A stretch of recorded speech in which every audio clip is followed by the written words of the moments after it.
Hello. So it's Thursday morning, and I'm sat outside of Melby's Garden Centre in the pouring rain. Well, I'm in the car, but it's throwing it down outside. And this is a video update that I didn't do last night in relation to the council meeting, because I normally do council meetings and report back after each one. And normally this is the only report on council meetings, although the EGM last time did have a report out from the local democracy reporting service, who's there around local government reorganisation. There was no journalist at the meeting last night. It was mainly procedural, a lot of accepting of minutes of various boards and so forth. But there are a few things that came out. First of all is that I had an urgent question accepted, and that's the question, which related to Warwickshire Rural Community Council, which was a charitable body that did work supporting, well, various organisations. They did a lot of work around warm hubs and community transport.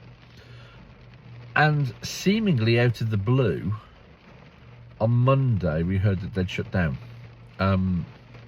Certain people said that they'd heard whispers that they were, that it wasn't everything should be, but nothing had been said, nothing reached my ears.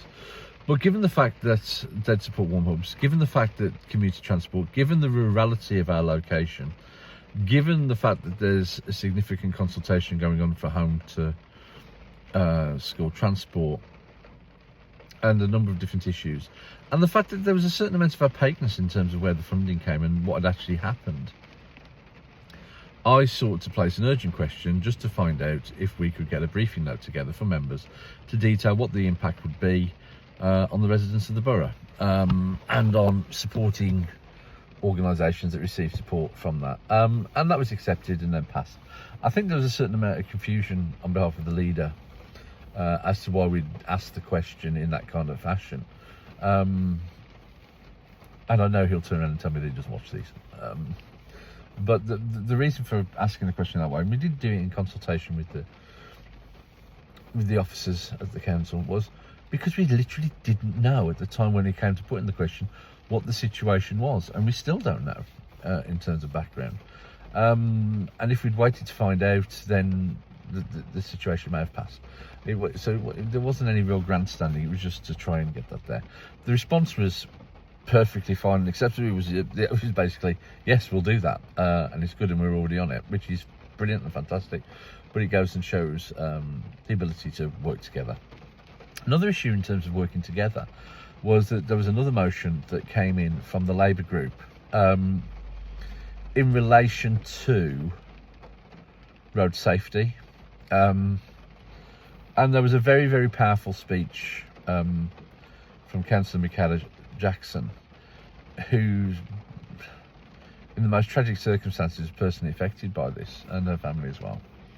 And it was a very, very brave speech as she stood up and spoke generally, but then very personally around the subject and the impact it can have. And it wasn't actually mentioned at the time, but obviously with Christmas coming up, losses within family units, I felt all the more. And you think of people who aren't there. When that person is your young son,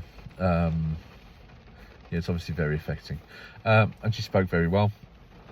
In terms of the working together bit, is that we asked, or we've taken steps from the North Warwickshire Independent Representatives to try and see that you share information outside of the chamber, that you don't try and have gotcha moments in there, that what work can be done outside the chamber to be done so that the work inside the chamber is relatively easy. This was a non-contentious motion, really. It was passed unanimously, but the fact that it was shared prior to it coming out in the papers did allow for that to happen even more, and for comments to be shared or potential for alterations to be made. Basically, the outcome of that is that we're going to seek, the council's now going to seek to write to county. The matters relating to road safety, and particularly seeking to reduce deaths on the road, it's a priority for the Police and Crime Commissioner, clearly stated. So the police are very much on side. borough, obviously, we have safer community commitments on that kind of regard. The issue comes purely from county, and their willingness to allocate resource accordingly, and just dealing with highways full stop.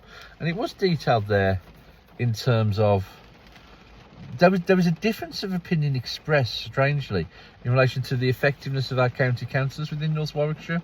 Some were saying that they weren't there at all, and interestingly, there was a meeting in Councillor Jackson's, I believe, ward, where they were talking about road safety, and their county councillor, who so happens to be the cabinet member for transport, didn't attend and sent apologies at the last moment, with the excuse was that it was raining.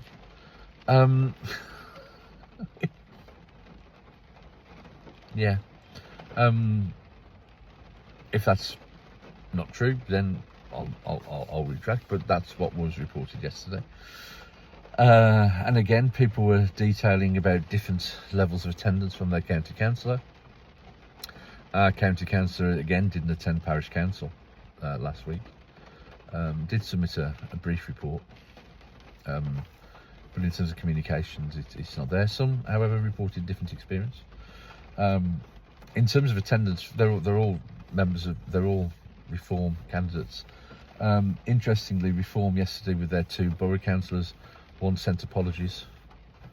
It used to be a time where you used to get reasons for the apologies. They weren't reported yesterday, but it's something that we might inquire about going forward. And the other one arrived late. So again, there's questions about attendance of representatives there. So yeah, but the motion was passed. A letter will be written. It'll be asking for, very much focus outside of schools and areas around that, and areas where there's vulnerability, looking to ask questions around enforcement as well, going forward. And yeah, so around road safety. Other bits and pieces that came out last night that might be of interest is that Councillor Mark Simpson raised the point. He's the chairman of the Planning and Development Board, and he's someone whose eye for detail on papers is off the scale. He's a very, very good scrutineering guy. Don't always agree with some of his conclusions, but I have massive respect for his knowledge and experience, and again, that scrutineering and challenging eye. And he made the point that in relation to local planning, that it was very good news, is that Birmingham, who previously had a shortfall of in the region of 99,000 homes, in terms of that they wouldn't be able to build 99,000 they needed to build within their own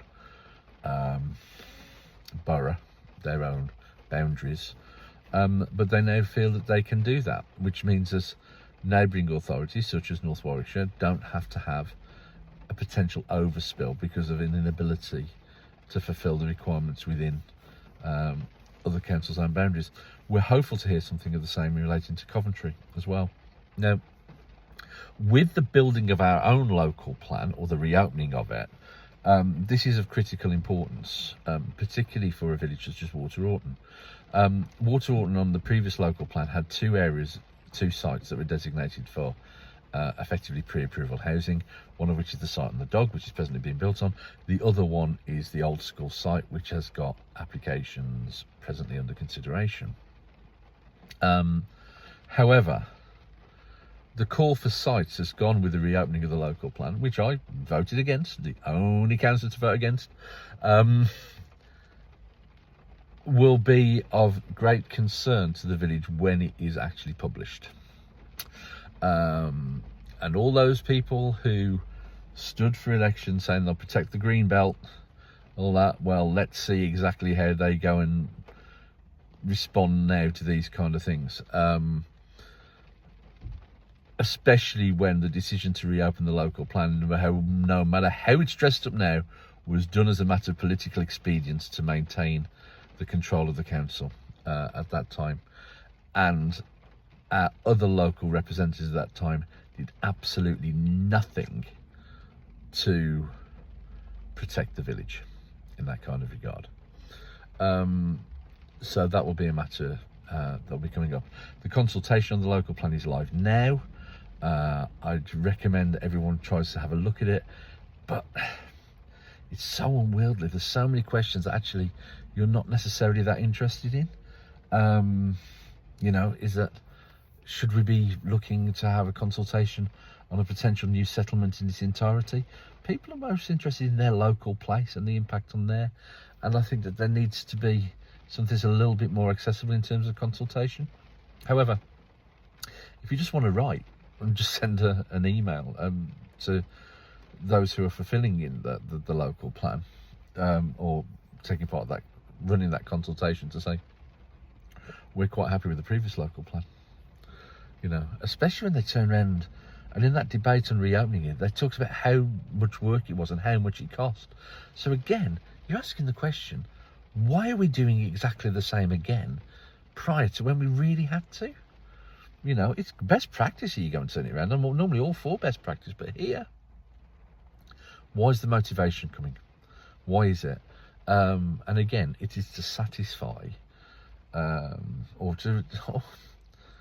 look to satisfy some individuals, and a matter of political expediency. And that's not democracy. It isn't.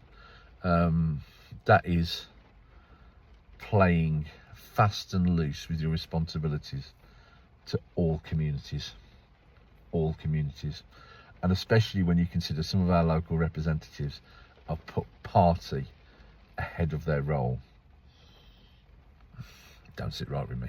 Anyway, generally though, some very positive news coming out there. I'm at Melbix, where I'm intending to buy some more Christmas lights for the trees. Should have some exciting news in relation to Christmas trees elsewhere in the village coming up, and I might be after your help. But keep your eyes peeled for that. Apart from that, take care, good luck, try and stay dry if you can. All the best, bye-bye.